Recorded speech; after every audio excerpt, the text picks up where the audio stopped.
दोस्तों, ना मैं कि सीए हूँ, ना कोई फाइनेंशियल एनालिसिस्ट। एक व्यापारी और एक उद्योग जगत के सदस्य होने के नाते आपसे जीएसटी के बारे में कुछ बात करना चाहता हूँ। जीएसटी सिर्फ टैक्स नहीं है, ये एक प्रणाली भी है।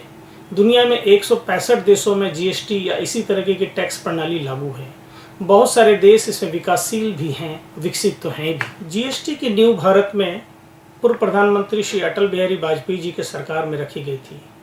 इसके बाद भी यूपीए की 2 बार की सरकारों में इसे लागू करने का प्रयास किया गया, लेकिन कुछ सहमति नहीं बन पाने के कारण ये बात नहीं बन पाई। दोस्तों, हमें पता ही नहीं चलता कि हम कितने टाइप का इनडायरेक्ट टैक्स देते हैं। जैसे उदाहरण के तौर पर अगर कोई डॉक्टर ये कहे कि हमें स्वस्थ रहने के लिए आपको अलग अलग टाइप की दवाइयों के बजाय आप एक सिंगल दवाई लें, चाहे थोड़ी महंगी होगी और थोड़ी कड़वी भी होगी, तो मुझे उम्मीद है कि आप यही कहना पसंद करेंगे कि हम एक सिंगल दवाई ही लेना चाहेंगे, चाहे महंगी कितनी और थोड़ी कड़वी हो चलेगा।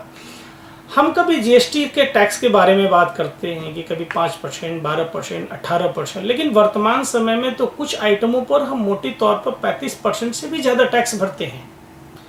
लेकिन अब टैक्स के स्ट्रक्चर में चेंज होने से जीएसटी के आने से समय और श्रम की बचत होगी। हर स्टेज पर लगने वाला टैक्स कम होगा, इकोनॉमी तेजी से बढ़ा होगा, क्योंकि अब व्यापार पूरी तरीके से ट्रांसपेरेंसी आएगी। आने वाली जनरेशन भी यही चाहती है। सी फॉर्म, एफ फॉर्म सभी को कलेक्ट करके रखना, उनको खोने से बचाना, सभी झंझटों से मुक्ति मिलेगी। आप अपने व्यापार को ज़्यादा फोकस कर पाएंगे।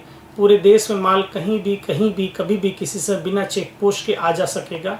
कुछ लोग कहते हैं कि व्यापार में कमी आ जाएगी। मैं पूछता हूं उनसे कि जब पूरे देश में एक ही टैक्स स्ट्रक्चर है, एक ही टैक्स का दर है, तो व्यापार में कमी कहाँ से आ जाएगी?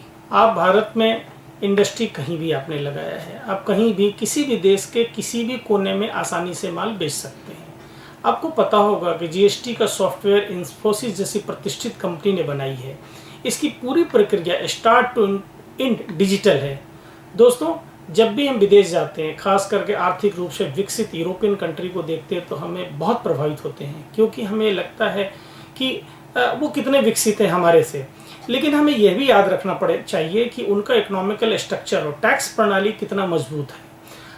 उनके देश के नागरिक भी उसी तरीके से, उसी स्पिरिट से उसका पालन भी करते हैं। अगर हमें भी हमारे देश को आने वाली पीढ़ी के लिए उज्जवल भविष्य देखना है, तो जीएसटी प्रणाली को अपनाना चाहिए। आई भारत सरकार की इस क्रांतिकारी पहल को, यानी GST, goods and service tax का स्वागत करें, भारत का नव निर्माण करें। जय हिंद।